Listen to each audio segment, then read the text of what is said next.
Y'all ready?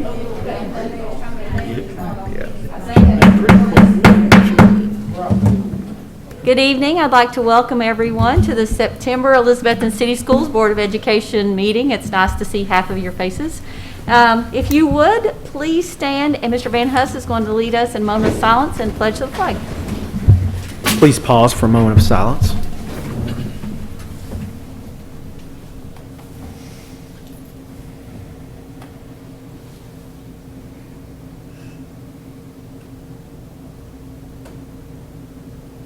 Thank you.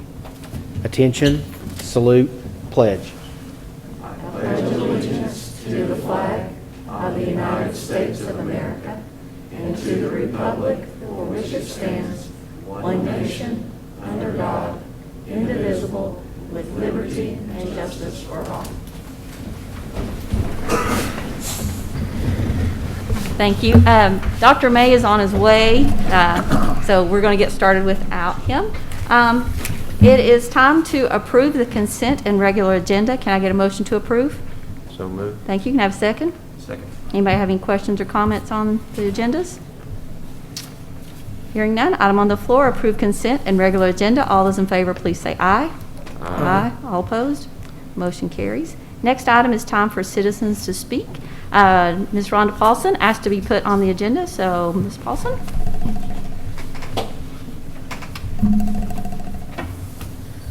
Good evening. My name is Rhonda Paulson, and I'm the founder of Isaiah 117 House. If you do not know about Isaiah 117 House, we exist to love on a child the day they are removed from their family. We exist to reduce trauma on that day. And so we had our flagship home open in the summer of 2018 right here in Carter County. And since that time, we have been serving the children of Carter, Johnson, and Unicoi. We do not take our task at Isaiah 117 House lightly. We feel that we have been called to give a voice to the voiceless. We feel that we've been called to defend children whose parents will never come to one of these meetings, who you will never see at a PTO or a football game. We have been called to advocate for these children, and that's why I'm here tonight. We opened our doors in summer of 2018. And in August of that year, we had 3 little girls come to visit us. They had seen more than any 3 little girls should ever see, which is how it is with all of our visitors.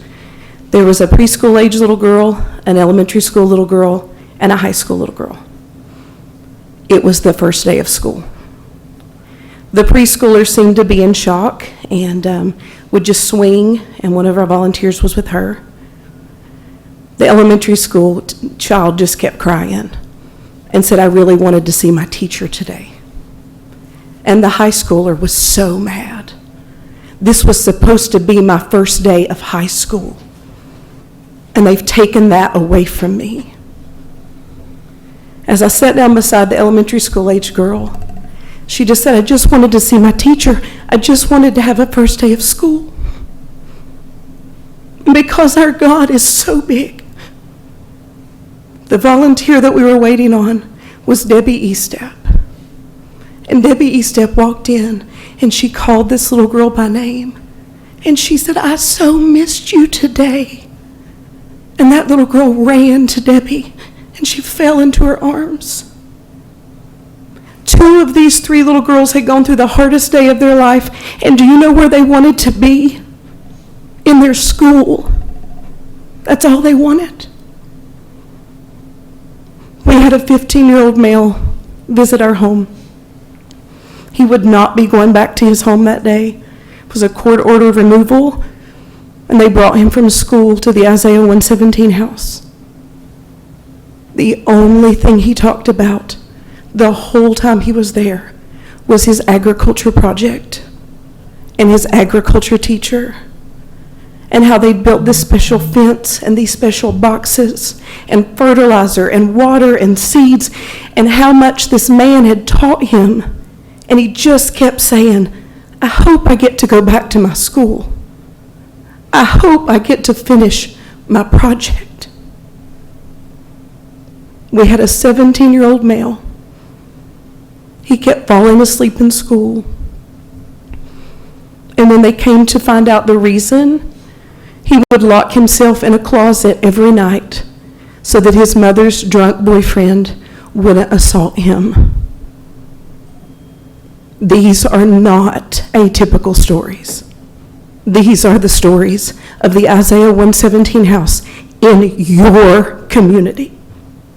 These are the children that have been hiding in closets since March. These are the children who are longing to get to go to school and be with their teachers. I've heard a lot of talk about safety. I'm telling you, they're not safe. And they have a right to go to school. And so for the children of the Isaiah 117 house, not just the elementary school teachers, not elementary school students, for all the children, I beg you, it's time to open up our doors, because we can't keep them safe at home anymore. Thank you. Thanks, Rhonda.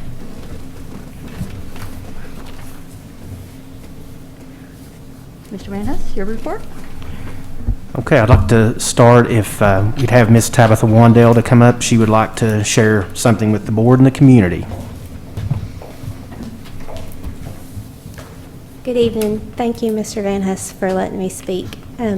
As you all know, I'm the wife of Josh Wandale, and when Josh passed away, I wanted to do something to honor him, but to also give back, because this community has given so much to us.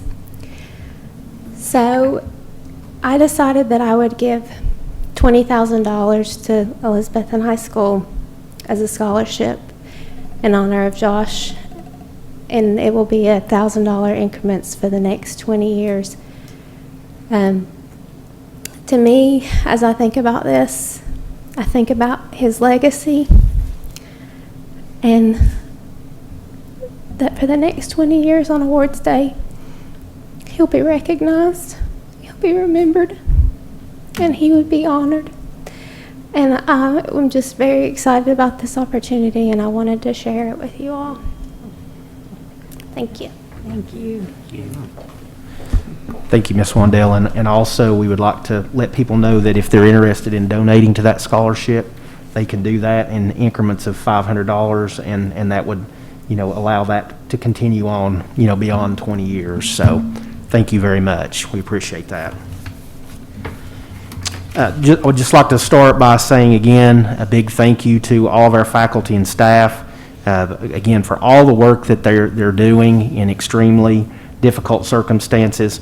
I would encourage anyone, and I know many in this room have done this, but a note, an email, a call to those individuals. The teachers, not only the teachers, but the people that are preparing food every day, the teacher assistants, the bus drivers, all those individuals that are impacted. So I would encourage, if you have an opportunity to see them, just let them know how much you appreciate all they're doing. As you know, we announced yesterday that our pre-K 5 students will be returning to school starting Monday, 4 days a week. Wednesday will continue to be a remote learning day for all students. 6 through 12 will remain on the hybrid schedule for the next few weeks, and we'll see how things go with elementary school. And again, I know that we all share the same thought. We want them back in school as soon as we can, and that continues to be the goal, and we'll push toward that as quickly as we can. I will tell you that I looked today, we've had one of the lowest days we've had in new cases today, so that's good news. We have a very large day that rolls off in about 2 days, so our epi curve will look much, much differently. I've been calculating the epi curve myself without that large day, and based on the last 11 days, we're below 20, and I can't remember the last time we've been below 20. So that's great news, and I think that goes to the fact that the community has done a great job of wearing masks and doing all those social distancing and all those safety measures. So that certainly contributes to that. So we're excited about that and the direction that we're heading there. Also, there's a new state dashboard as well as a local dashboard where we're reporting any cases that we have. The local dashboard is updated each day by noon. and weekday. We're not updating that on the weekends, obviously, but school days we are. And also there's a new state dashboard, and that's updated once a week. So there's other opportunities for individuals to see exactly how many active cases we have in the school system. Our hotspots are in the process of being distributed across the district now. Thank you to the technology department, Mr. Trent, for all their work in getting those devices up and ready to go. So that's a step in the right direction. Also finalizing our outdoor Wi-Fi connections at each school. So if anyone has issues with Wi-Fi, let's say someone has trouble with their Wi-Fi connection at home, they can jump in their car, go to any school, and they'll be able to pull in a spot in the parking lot and be able to access the Wi-Fi and be able to upload or download anything they need to do. So that'll be within the next couple of weeks. We'll have that lined up as well. Also, we're going to talk, I'd like for the board to consider moving the October board meeting away from October the 20th, I believe it is. That's the week of fall break. So any consideration to that would be appreciated as well. But with that, that's all that I have. Our student liaison had something she wants to bring up tonight. So, Veronica. Okay, hi, my name's Veronica. I'm the student liaison. I believe this is the first time I've had the chance to speak on an official board meeting, so I would just like to let you guys know that I have recently began working with an organization called Student Voice as a part of their organizing fellowship. This means that I have lots of opportunities to organize events at my local level. And one of those events is a town hall type event for candidates running for the school board right now. This would allow students to ask them questions about their views and policies, as well as providing more clarity about what the school boards do. This would be hosted entirely via Zoom and would take place sometime in early October before early voting, so that we can get those opinions out before voting happens. And I don't have a date finalized yet, but I'm actively working on doing that. And as soon as I do, I will start promoting it. But it is something I'm very excited to do. I think it'll be a good opportunity for our students to be able to kind of get closer with the board members and the upcoming ones. And yeah, that's it. I remember that used to happen frequently. Phil and I think it might have been your first election, coffee company hosted that, and nice. It was really neat. A couple of really cool things I think happen as that. Number one, you get a chance to meet the candidates, but second, based on questions, you really figure out for the folks running what's important to people. It was terrifying and a ton of fun all at the same time. But it was fun. Yeah, but it's something you really only want to do about every 4 years. So.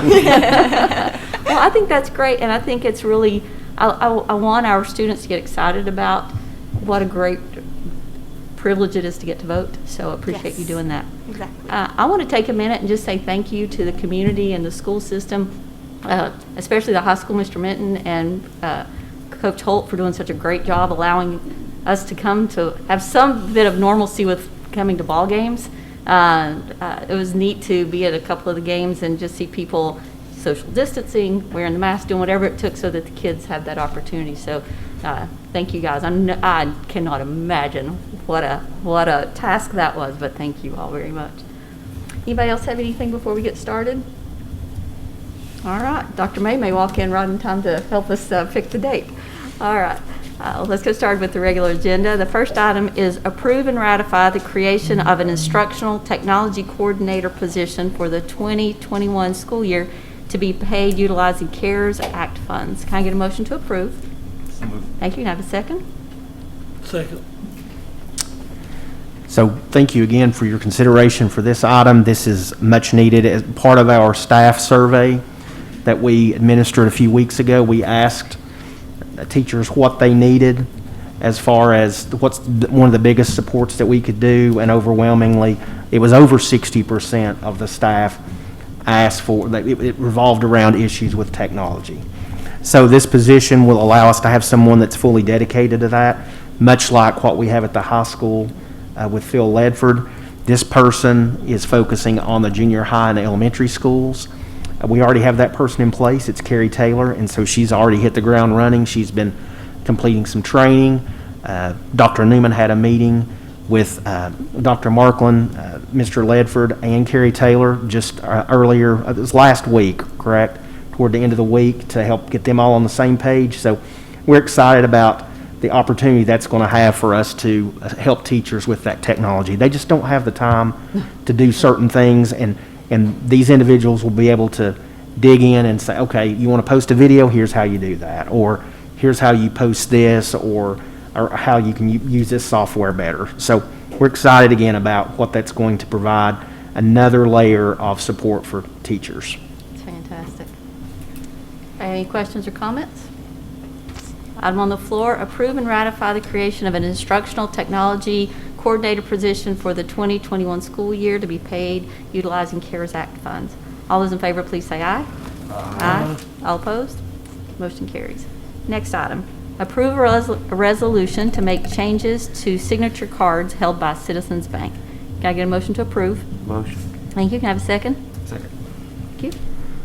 Well, this seems very difficult. Yes, this is just another bookkeeping situation, so we just need the correct signatures there to be able to do business. Any questions or comments on that? All right, item on the floor, approve a resolution to make changes to signature cards held by Citizens Bank. All those in favor, please say aye. Aye. All opposed? Motion carries. Next item, approve the guaranteed maximum price amendment between Elizabethton City Schools and Goins Rash Kane Incorporated, or GRC, for the re-roofing of the existing building at T.A. Duggar. Go down a little bit further. In the amount not to exceed $693,398. Can I get a motion to approve? So moved. Thank you. Can I have a second? Second. So I know this is the third and final phase of the current capital projects we're working on. So we're excited about this. I know that Mr. Berry's excited about what it's going to provide there. This will re-roof every building on the site, on the campus, with the exception of that small ticket booth that's located in the front of the stadium. There's a very small ticket booth there, and it was just beyond, I don't know, that thing may be as old as the stadium. So it's in a situation that it really didn't make sense to do that, but it roofs every other building around there, the restrooms in the stadium and the storage buildings and all. So we're excited about this. Evidently, they had some real, it was a real challenge to get bids. Evidently, this is if you had a roofing business, this would be the time to be in that. I know I talked to Mr. Berry about that, and he's like, no, you really don't want to do that. But evidently, they're really backed up. So we were fortunate to have some bidders that bid on this project, and so we're excited about getting this project started as soon as we can. So I'm guessing now all the shingles will match? That'll be nice, Well, won't it? you know, when you fly over, how Yeah. pretty that's going to look. Hey, we need to, when it's done, get a drone to come over just to say, Yes. hey, this is nice. I remember back when I was younger, where I think some of the classes would get up on top and they'd write their graduating class number on the roof. Yeah. So some of these individuals up here may have been involved in one of those. There's some endeavors. guilty I don't looking know. fa- I've never They seen were. this. They were kind of squirming over there, I've huh? seen Mr. Isaac's blush like that, so this was worth it just for that. Don't be getting any ideas out there. So. Yeah, you do it now. We're going to, Yeah. it's going to be painful retribution, won't it? Well, anybody have any questions or comments on that? Well, first of all, this is exciting, so happy to get to vote on this. So the item on the floor is approve the guaranteed maximum price amendment between Elizabethton City Schools and GRC for re-roofing of the existing buildings at T.A. Duggar in the amount not to exceed $693,398. All those in favor, please say aye. Aye. All opposed? Motion carries. Well, as soon as Dr. May gets here, we'll pick a date, but I think that's it. So, can I get a motion to adjourn? So moved. Thank you. Can I have a second? Second. We'll let you know on the date quick as we can. Thank you all. Have a good night.